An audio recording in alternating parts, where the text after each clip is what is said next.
It's awful discouraging. You know, we do our very best to grow a good crop to feed the world, and then we can't hardly give it away. Bachmann blames President Trump for the soybean crisis, even though he voted for him. He says new tariffs are forcing China to buy soybeans from Argentina and Brazil. Now many Iowa farmers face selling this year's crop at a huge loss. The way things are, there won't be a farmer left in 5 years if things don't change, because our expenses are so high and the crop is worth less than it was 30 years ago. Bachmann survived the farm crisis during the 1980s. It led to thousands of farm foreclosures. If the federal government offers crop payments to help farmers, Bachmann says he'll say no thanks. We would a lot rather have free markets than a handout. Bachmann recently asked Iowa Senator Charles Grassley for help with those free markets. I told him that the 1980s farm crisis is going to look like a picnic compared to today if things don't change and change fast. Breaking news. MAGA soybean farmers across the southern United States are crying and complaining about the Chinese not buying our soybeans. What? The Chinese are not buying our soybeans because of Trump's tariffs, where they have in turn placed tariffs on our soybeans and made them so expensive that we can't sell soybeans to China, and China is one of the biggest buyers of soybeans in the world. What? Well, MAGA farmers, who did you vote for? MAGA farmers, we tried to tell you this would not be a pretty picture. MAGA farmers, you not remember back in 2018, 2017, and Trump had another tariff war with China, and this same thing happened? Well, did you not expect it to happen again? There was about a $15 or $16 billion bailout. Socialism for the farmers. Oh, it's okay for you all to get payments when Trump messes up the economy on soybeans and causes China to go to South America to buy soybeans, and it's a problem for you now, and you're crying about it, and you're not happy about it. Well, FAFO. You F around and you're going to find out. You did the same thing again. History under Trump repeats itself. We have the largest deficit increase under Trump before, likewise, the second largest one now. Tariff problems under Trump, and you had problems selling your crops in, same thing again. So when are you going to learn? What do y'all think? I think they don't need to bail them out. I think they need to play on the same field like the rest of us. They don't need to be bailed out. What do you all think? Love to hear from my Democrats, my MAGAs, my crazies, my cuckoos, my burned out light bulbs. Y'all voted for Trump. This is what you get. What do you all think? So I am here because I want to check on the farmers, more specifically crop farmers, and even more specific than that, soybean farmers. How are you? How's life been treating you? How does it feel to FAFO? So if you don't know what I'm talking about, back in 2018, when Trump was first elected, he placed a heavy tariff onto China. For those of you all who don't know, China is the biggest consumer of soybeans here in America, spending anywhere between $12 to $14 billion annually on soybeans for our farmers.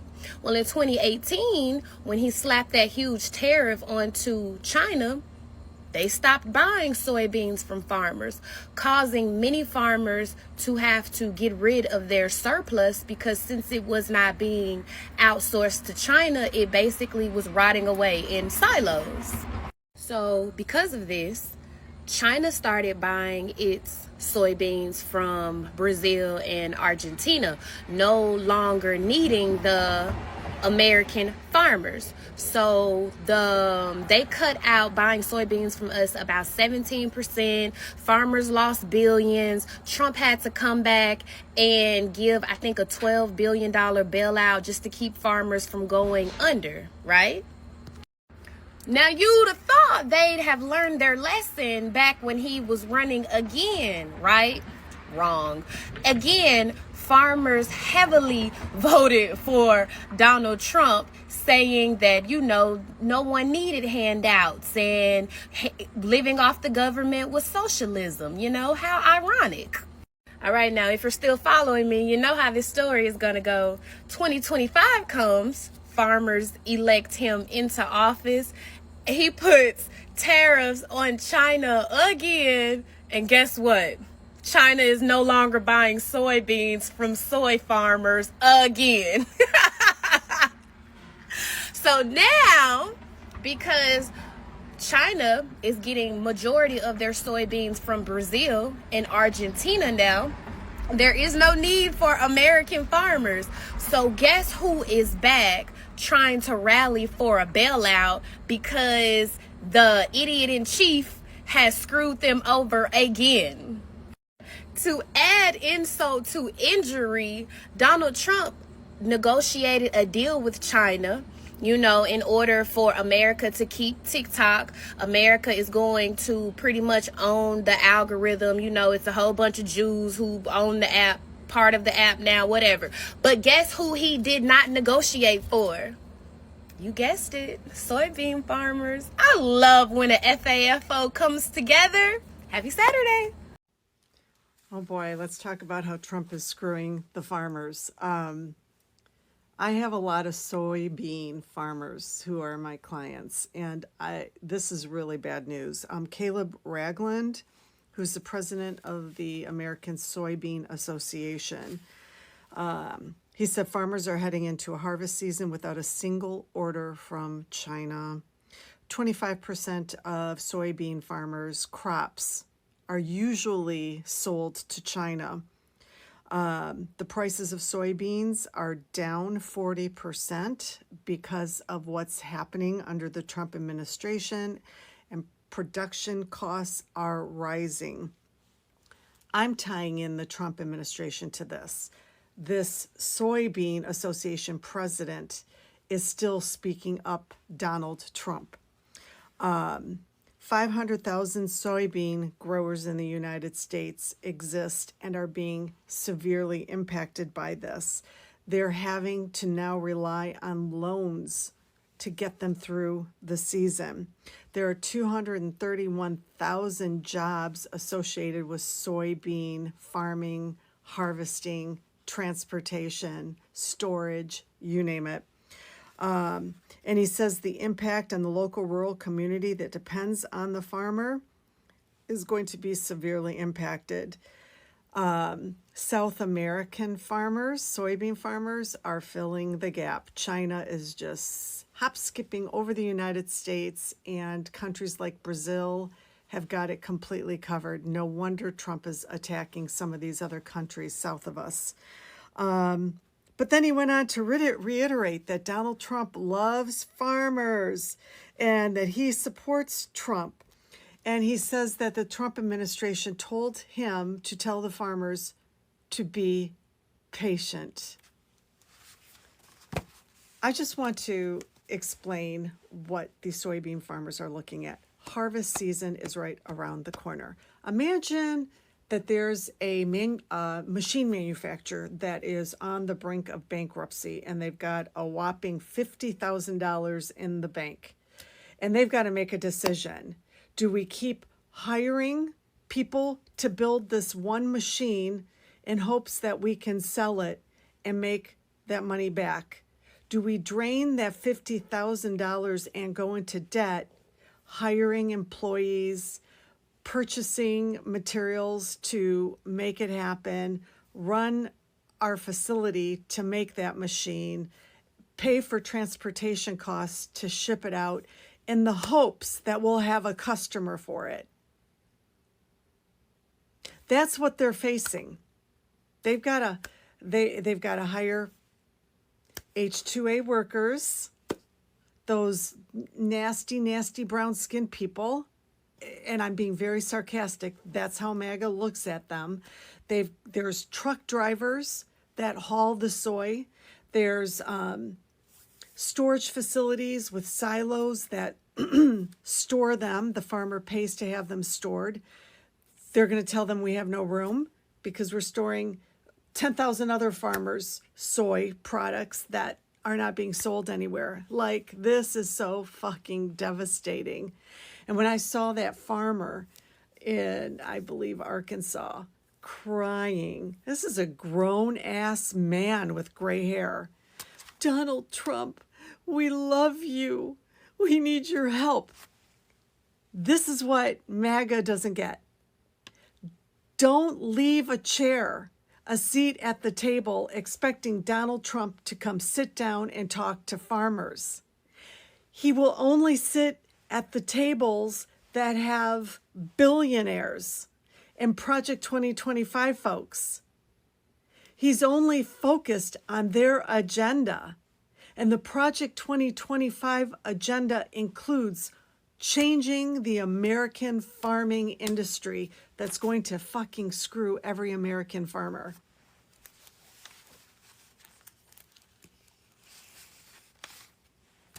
He's not going to come and have a seat at your table. Just be patient. So the farmers in Arkansas want a bailout from, DT. And it's funny because they voted for this to happen, basically. They voted to go ahead and lose the two biggest buyers of soybeans. One is, what was it called? Department of, I forget, but basically they bought the soybeans and would send them abroad to feed hungry children or the needy in other countries. And the other, I think they were number 2 buyers, right? And then the number 1 buyers was China. And because of the tariffs and the trade war, China doesn't want to buy soybeans from the United States anymore. So now you have a bunch of farmers, MAGA, who voted for this, are crying because nobody wants to buy their soybeans and they're losing money and they're losing their livelihoods. And now they want a bailout, which is a handout. But they don't want to give out handouts to anyone else, but they're okay taking them. Anyways, this is the kind of stuff that makes me so angry when I hear about it, because you actively voted against your own interests because you thought it would hurt people that you hate, but instead it's hurting you now, so now you want to cry about it. Do you think DT cares about you? No. Are you a billionaire? No, then he doesn't care about you. Get it through your thick skulls. And what's really funny to me too is people love the big beautiful bill because they think they're not affected by it, because they think they're rich. Brothers and sisters, let's talk about a story that cuts deep into the heart of American farming. Now, soybean farmers, many of them MAGA supporters, crying out that there are devastating losses caused by tariffs. It's ironic, but it's also educational, because this story isn't just about farmers. It's about politics, global trade, and the reality that of cause and effect when policies hit real people's pockets. Soybeans are a huge business in the United States. In fact, America is one of the world's largest producers of soybeans, with states like Iowa, Illinois, and Indiana leading the way. Soybeans are not just for tofu or soy milk. They are used in animal feed, cooking oil, biodiesel, and even industrial products. Billions of dollars flow through this market every single day. But here's the catch. A big chunk of those soybeans doesn't stay in America. They are exported, and one of the largest buyers for years has been China. Before the tariffs was begun, China alone used to buy about 60% of US soybean exports. That means farmers weren't just planting for Americans, they were planting for the global market. When tariffs and trade was hit, those markets got disrupted, and farmers, many of whom had supported the political leadership that imposed those tariffs, started feeling the squeeze. A tariff is basically a tax on imported or exported goods. When the US government decided to put tariffs on Chinese goods, China retaliated with tariffs of its own.